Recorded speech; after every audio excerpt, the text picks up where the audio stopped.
Team coverage for you as crews continue to fight the King fire. Also, people were up bright and early at Art and Fair Mall in Sacramento to pick up that latest gadget from Apple. News 10 Midday is up in just 60 seconds.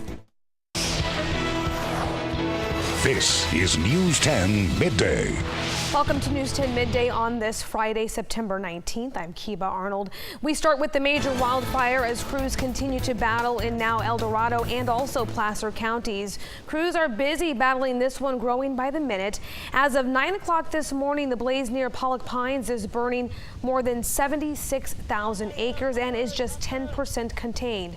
150 structures have been destroyed and more than 1,000 single residents are being threatened at this time. And we have team coverage for you as the firefight continues. Meteorologist Rob Carlmark is in the weather center as smoke from the fire is making it hazy all across the valley. Jeff Marr in El Dorado County on the front lines with the latest. Also Patrick Walker in Placerville, where a man accused of starting the King fire is due in court this afternoon. Let's start with Jeff Marr in El Dorado County. Jeff, crews are still battling this fire and they have a lot of work ahead of them. They do, and it's going to be difficult, Kiba, because they're going to be doing it through a lot of smoke. I'm eager to hear the latest reports on the wind because over the past 20 minutes, we just saw a major shift in the smoke. It is so thick out here now, and it just really irritates the eyes and difficult to breathe. What you're looking at here is some of the trees and branches that are still burning out here. Now, this is video from the front lines. Firefighters are going to be tasked with trying to get this fire under control, which they've been unable to do so far. We did see an increase in containment, as you mentioned, from 5 to 10%. Fortunately, the fire did not grow as much overnight, just about by 5,000 acres, just past 76,000. We still have over 12,000 homes that are threatened. Now, I've been talking to a lot of people throughout the community, including Pollock Pines. I spoke with Eric Myers. He is lead pastor at Pollock Pines Community Church, and he says there has been a major outpouring of support to these firefighters and to the evacuees from those willing to open up their doors to help people out. You know, we still have a lot of people who are worried and who are afraid because, you know, in Mother Nature or the wind or however you look at it, you know, it could change at any minute and, you know, change the direction of this thing. So we're still kind of on edge. Yeah, everyone is on edge out here. Also in Forest Hill, too, where residents met with fire officials and found out that there are some natural barriers in between their homes and the fire. So there are a lot of communities out here that are just on edge. Now, what you're looking at here is it's hard to tell, Kiba, if this is some of the backburn, the leftover from the backburn, or if this is from the actual fire, because if you remember, the fire did reach up to this point. So it could be a combination of both, but firefighters are still putting out some hot spots in this area. And I want to direct your attention back here. That is a water tender truck, 500-gallon truck operated by Bob Anderson from Slough House, and he's been doing regular fill-ups, staying very busy.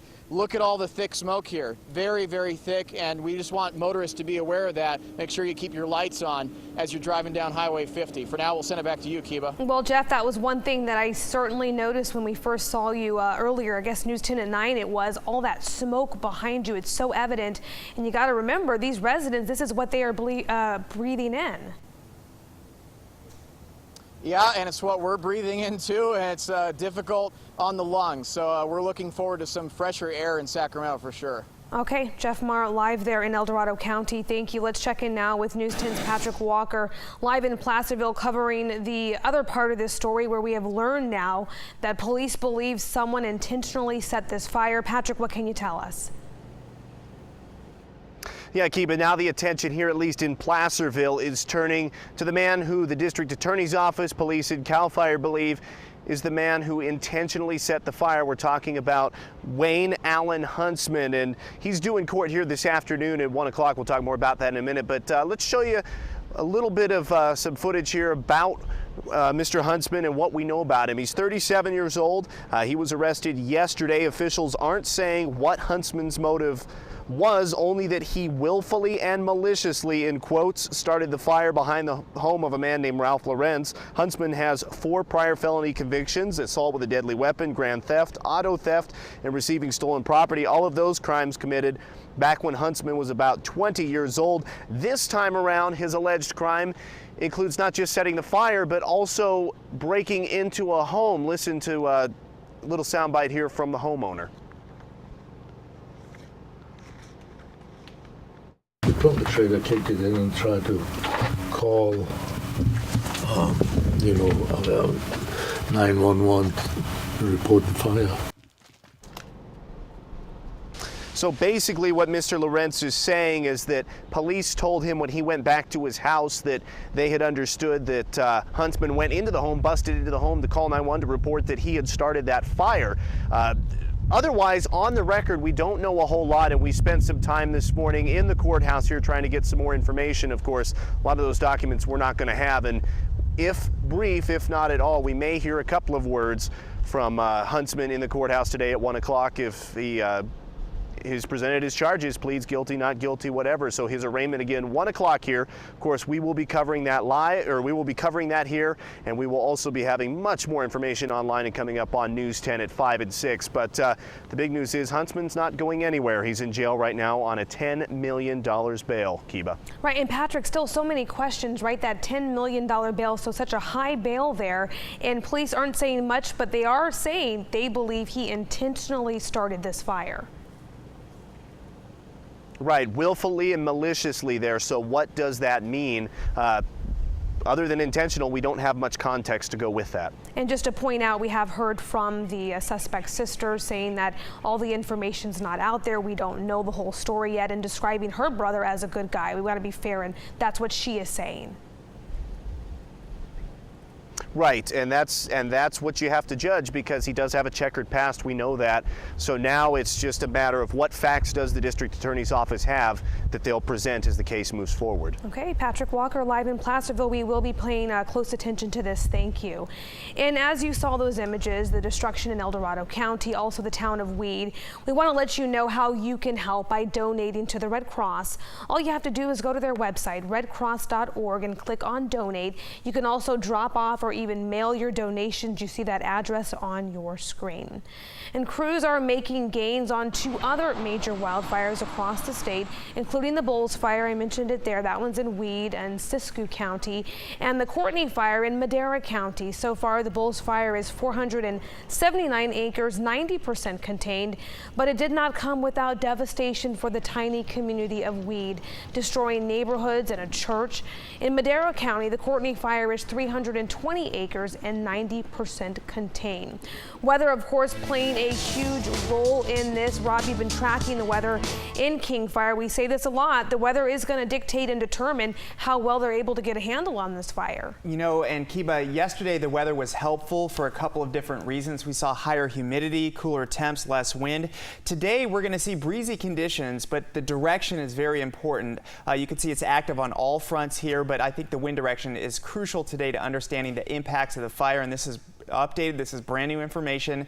Folks, this is extremely poor air quality, and that area is shaded in purple. Now, what's different about today is that the wind direction is shifting out of the north, northeast, and east, and Jeff wanted to know about the wind speeds and direction, and folks, that's taking all the smoke, the haze, and the ash downslope and into more populated areas. So if you haven't been affected by the smoke in the recent days related to the King Fire, today may be the day where that changes. Anytime you see that purple there, that's very unhealthy. There's something called the air quality index. It's 200 plus. That is extreme, folks, for areas around Placerville. As you can see, all the areas shaded in that deep purple, and that's as of right now. Winds coming in out of the east through Lake Tahoe. That's going to take the smoke and the haze and the ash and all of the air quality issues downslope and down to the west later on through the day. This also could take the fire and take it to areas that it's already burned before, so that may be beneficial going forward here. here. I do have to tell you, though, haze is going to be the big story today for a lot of places in the valley.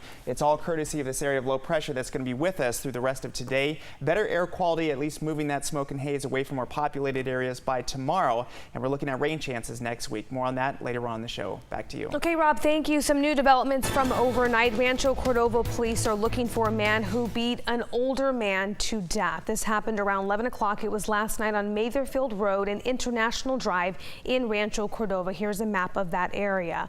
Police received a call for a man in his 60s with apparent injuries. He was transported to a local hospital.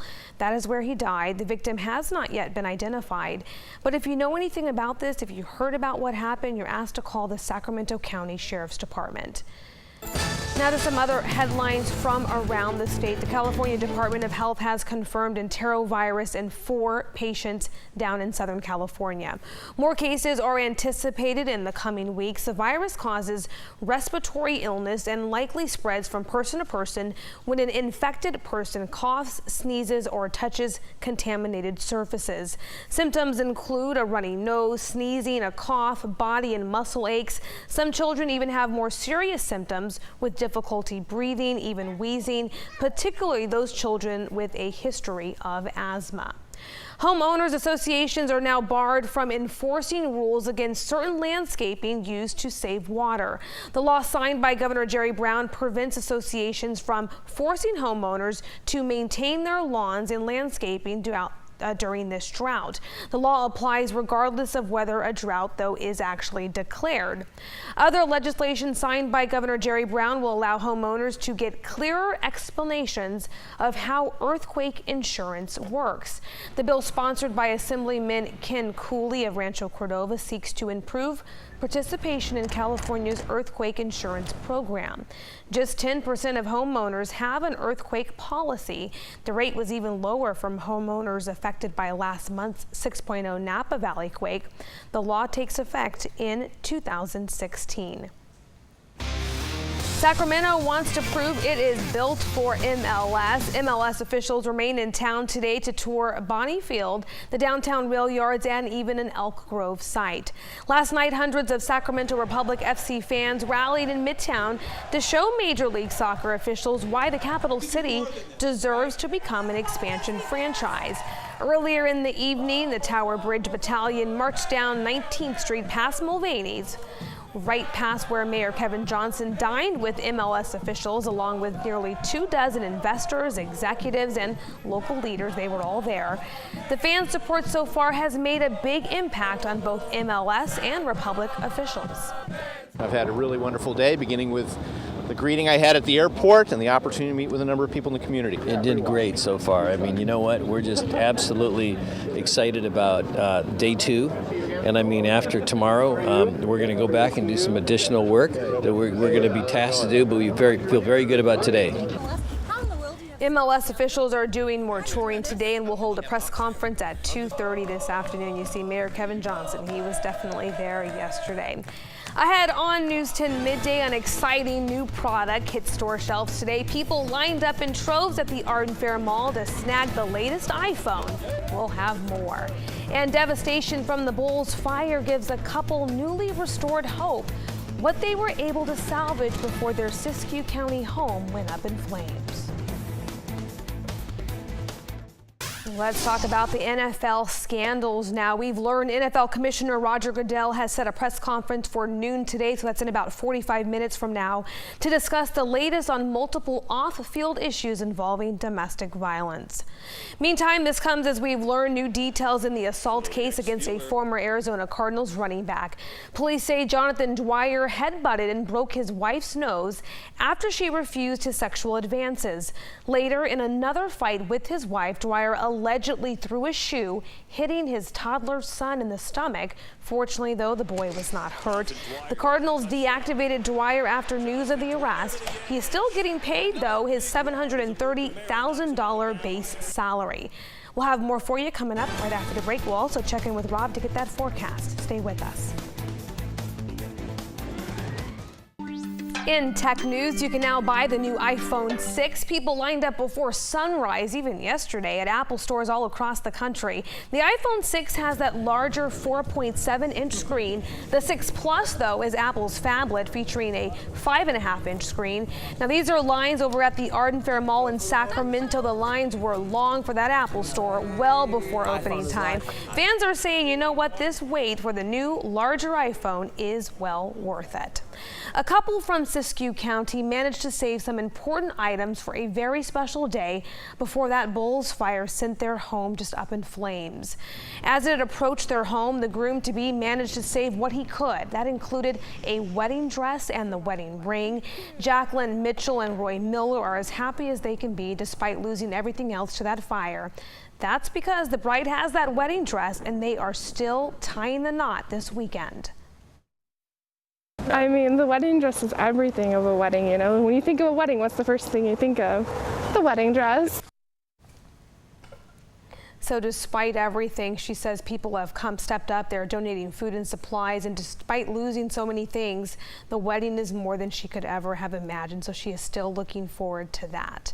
All right, switching gears now, checking in with our meteorologist, Rob Carmark. So yes, Rob, we are focused on the King Fire and what the conditions are there, but we're also looking ahead to the weekend forecast. Well, what we can look forward to for the weekend is we are going to see some clearing skies on the southern end of the fire, but that takes all the smoke and the haze off to the north, northeast. Could be a rough weekend with air quality for the Tahoe area for this coming weekend. But right now, and Kiba, this is a big, important announcement. There is air quality that's in the hazardous category for areas around Placerville. That deep purple that you see there, that means you really want to limit your exposure at all to the outdoors. And if you're elderly or you have small children, please keep them inside until some of this very poor air quality can lift out of the area. High levels of smoke and haze in the area. And with the wind shifting today, we could be looking for some of that really poor air quality and high levels of smoke particles to shift off to the west. And that takes it to closer to areas like Sacramento, Stockton, even Modesto. So what we see is the wind shift up high, coming in out of the east, 15 miles per hour out of Lake Tahoe. That means all that smoke and haze is going to be moving into areas that haven't really experienced the really poor air quality of the last couple of days. It's going to spread it out to the west. So this is the big wind shift today. The good news is that for some portions of the fire, it could take the fire activity onto areas that have already burned, but for other areas of the fire, it could take it right into new terrain. So we're looking for hazy conditions to start to affect more people today, if not high levels of smoke particles through the day. Just taking you quickly through some of the areas from the new information overnight with the infrared perimeter. You could see some active fire and some spotting between the Hellhole Reservoir and the French Meadows Reservoir. Area completely burned around Stumpy Meadows. The big, I think, important firefight today is going to be on the southern end of that fire and trying to keep it from crossing Highway 50. The forecast again is for a wind shift today out of the north, northeast, and east. That's going to take the smoke and the haze across more populated areas. And then through the weekend, we have a chance where we could see some thunderstorms for the Tahoe area on Saturday and Sunday as well. The temperatures are going to be up compared to yesterday, 80s for the foothills. We're looking for thunderstorm chances for the weekend for the Tahoe area, 70s and 80s for the Bay Area. For inland spots, it's going to be not a remarkable day for temperatures. I think the big story today is going to be the smoke and the haze moving across the area. We are going to see conditions remain fairly steady through the weekend. That wind should reverse course and move off to the north-northeast, and then a chance of rain, if you can believe it, by the middle of next week. Kiba. Rob, thank you. ABC welcomes a familiar face to News 10's afternoon lineup. Celebrity chef Rachel Ray, she is cooking up some fast, fun summertime snacks. And with, of course, the Sacramento region being America's farm-to-fork capital, Rachel is talking fresh food that is sure to please your palate. Guys, you are gonna love this. I have a frozen treat that's gluten-free and dairy-free, and it's made out of real fruit. So take a nice ripe melon ball it up, take a little all-fruit spread, no extra sugar added. This is a nice orange spread. Dip the fruit ball in it, the little melon balls, roll it in nuts or unsweetened shredded coconut, pop it in the freezer, and look at those delicious, healthy frozen treats. So tune in right here, Rachel Ray, News 10, 2 p.m. And don't forget to join the Farm to Fork celebration through September 28th. You can visit news10.net for more information. We'll be right back. Stay with us.